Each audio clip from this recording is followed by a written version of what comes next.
Bismillahirrahmanirrahim.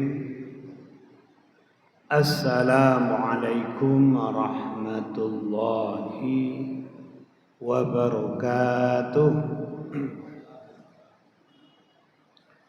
Alhamdulillah wa syukrulillah wa la hawla wa la quwwata illa billah.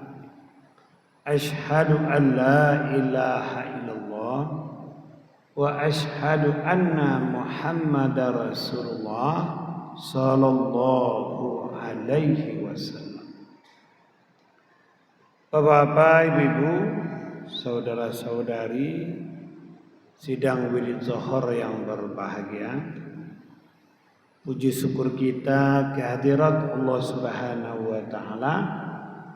Salawat dan salam kepada Nabi Muhammad Rasulullah sallallahu alaihi wasallam.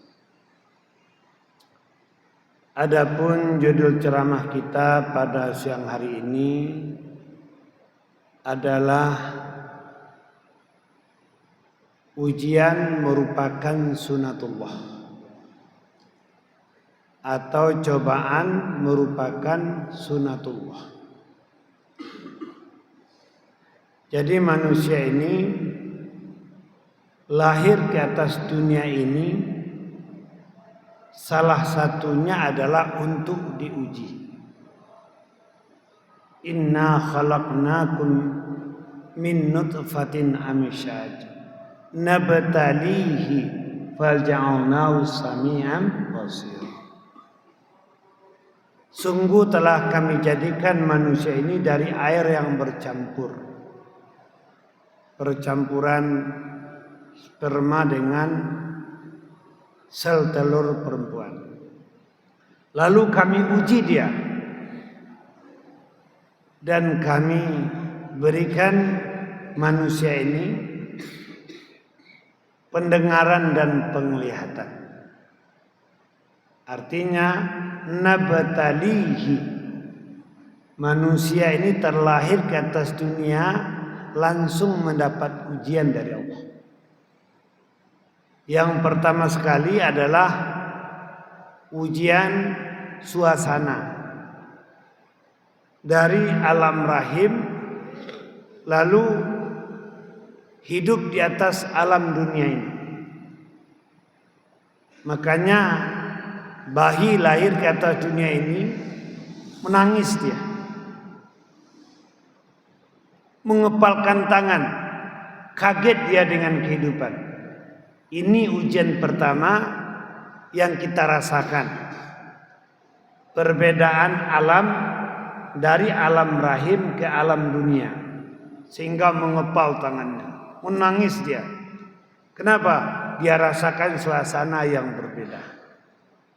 Ini adalah ujian kita pertama kali. Bicara masalah ujian, tanpa kecuali semua kita ini akan berhadapan dengan ujian atau cobaan. Ada 3 tipe cobaan itu. Yang pertama, cobaan yang bermuatan azab atau berbentuk azab. Wala nuziqannahu minal azabil adna dunal azabil akbar la'allahum yarji'un.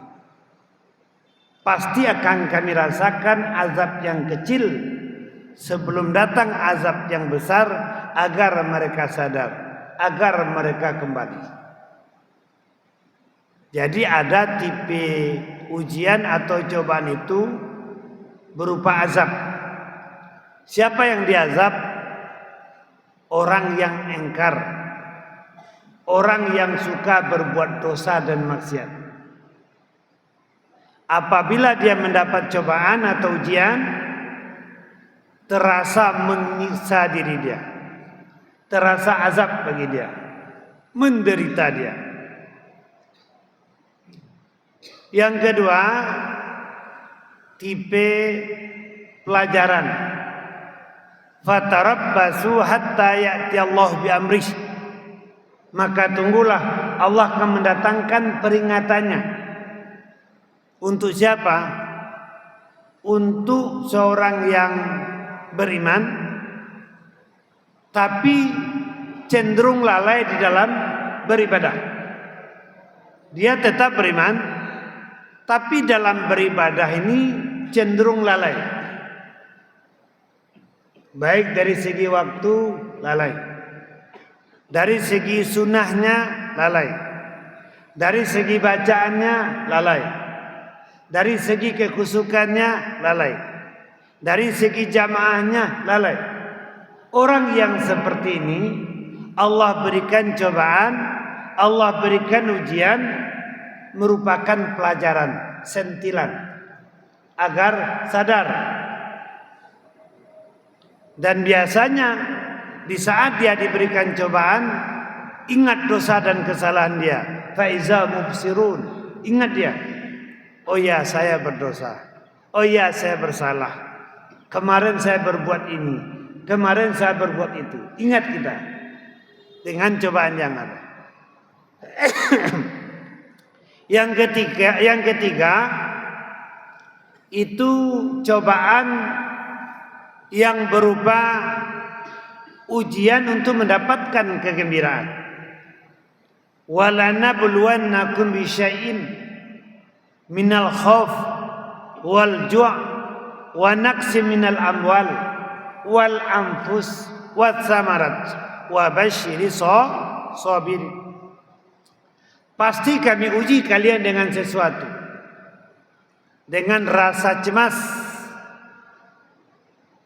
dengan rasa lapar, dengan kekurangan harta benda, dengan diri-diri penyakit atau kematian, atau buah-buahan dunia, gagal panen dan segala macam. Tapi ujung ayatnya wa basyiris sabirin, beri kabar gembira orang yang sabar. Apa maksudnya ini? Setiap manusia pasti akan melewati ujian-ujian yang ada dalam ayat tadi. Rasa cemas. Cobalah tanya sekarang pedagang di pasaraya ini. Orang masih sepi. Ya kan? Nota yang mau dibayar sudah hampir jatuh tempo. Apa yang terjadi? Cemas. Lalu rasa lapar, selalu merasa kurang dan ingin makan. Merasa kurang dengan harta benda, dengan penyakit, dengan meninggalnya orang yang kita cintai, atau dengan buah-buahan dunia, gagal panen, rugi dan segala macam. Tapi ayat di ujung itu kenapa mengatakan wa basyiris sabirin, beri kabar gembira orang yang sabar. Berarti ada kenikmatan di balik cobaan. Andaikan kita mampu melewati masa-masa sulit ini dengan kesabaran, maka Allah berikan nikmat yang lebih baik. Jadi kita diuji dengan situasi dan kondisi yang semakin sulit pada saat ini, terutama kondisi ekonomi. Kita mau lulus apa tidak? Mau mendapatkan nikmat apa tidak? Makanya di antara hikmah kita berpuasa, melatih rasa sabar itu. Siapa orang yang sabar itu? Bagaimanapun situasi dan kondisi yang menimpa dia, dia yakin ini adalah yang terbaik. Dan semua kejadian yang diizinkan oleh Allah tujuannya adalah baik. Jadi makanya orang yang sabar itu selalu berpikir positif kepada Allah Subhanahu wa taala. Ana inda dhanni 'abdi bi, kata Allah. Saya ini tergantung persangkaan hambaku. Apabila hambaku persangka baik, kuberikan yang baik itu. Apabila hambaku persangka jelek, kuberikan yang jelek itu. Nah, dalam kondisi sekarang ini, mampu tidak kita bersangka baik kepada Allah? Saya juga pedagang. Karyawan juga masih banyak, juga ikut merasakan. Tadi pagi masih itu cerita kami dengan istri. Kita lewati masa-masa sulit ini sesuai dengan janji Allah. Kalau kita mampu melewati, maka Allah akan memberikan ganti yang lebih baik. Allah tidak pernah mengazab orang beriman. Allah tidak pernah mengazab hambanya. Allah cuma menguji apakah pantas untuk naik kelas. Apakah pantas mendapatkan nikmat yang lebih baik. Mampu tidak kita berpikir positif seperti itu dalam kondisi-kondisi sulit seperti ini? Kalau mampu, dipastikan kita akan mendapatkan nikmat yang lebih baik. Jadi makanya tidak boleh kita berpikir negatif. Apalagi dengan situasi yang seperti ini memancing kita berbuat yang tidak benar. Yang penting terjual, yang penting laku, bagaimanapun caranya tidak kita pikirin. Nah ini yang tidak boleh. Berarti kita tidak lulus. Kita sedang diuji. Lalu yang kedua, Allah juga memberikan kesempatan untuk berdoa. Ud'uni wastajib lakum.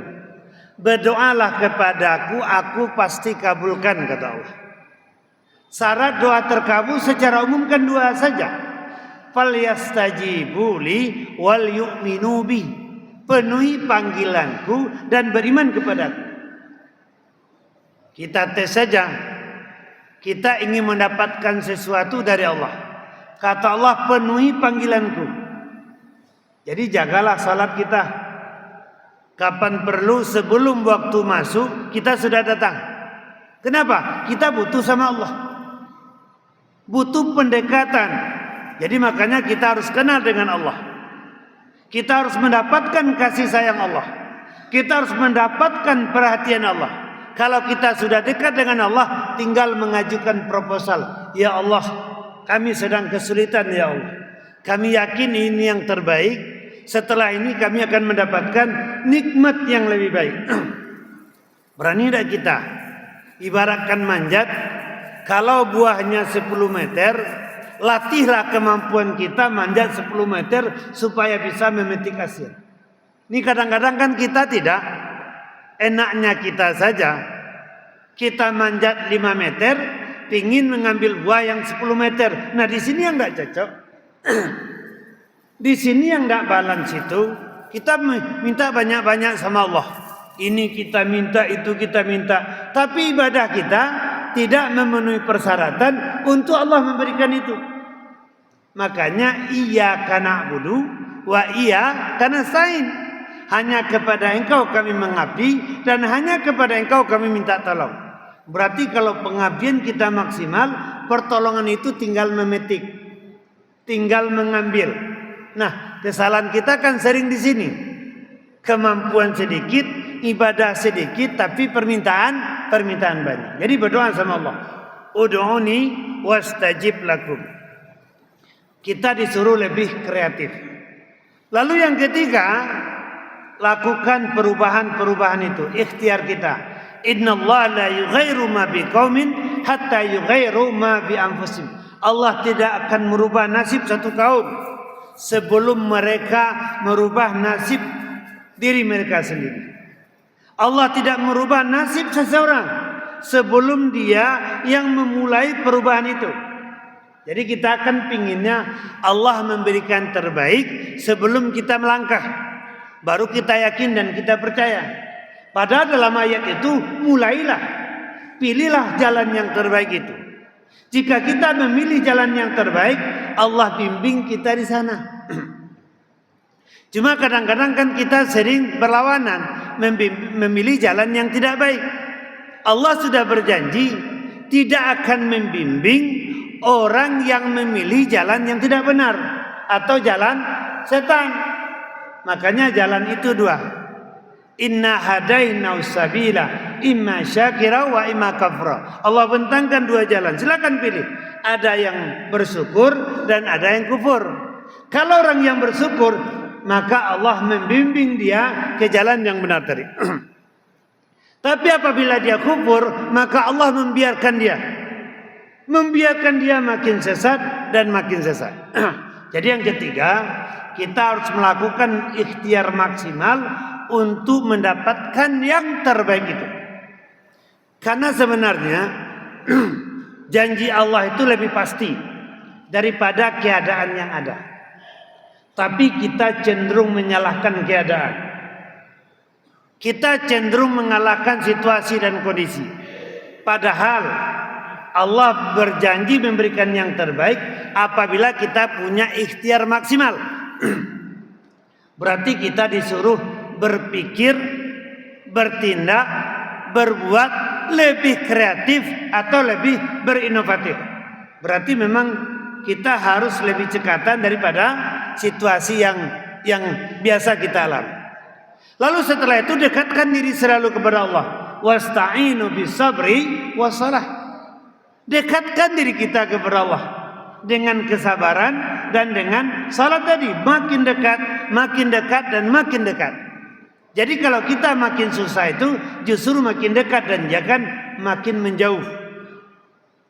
Jangan pernah meninggalkan Allah dalam semua urusan, apalagi dalam kesulitan, di awal, di tengah maupun di akhir. Jangan pernah meninggalkan Allah. Jangan pernah melupakan Allah. Wala takunu kallazina nasullah fa'ansahum anfusahum. Janganlah kalian seperti orang-orang yang melupakan Allah. Karena orang yang lupa kepada Allah akan lupa terhadap dirinya sendiri. Selebihnya tidak ada. Kita nyerah sama Allah, ikhlas dengan situasi yang ada, reda dengan kondisi yang ada, lalu sandarkan diri kita kepada Allah. Fa iza azamta fatawakal 'ala Allah. Maksimalkan kemampuanmu lalu sandarkan dirimu kepada Allah Subhanahu wa taala. Pasti Allah memberikan yang terbaik kepada kita.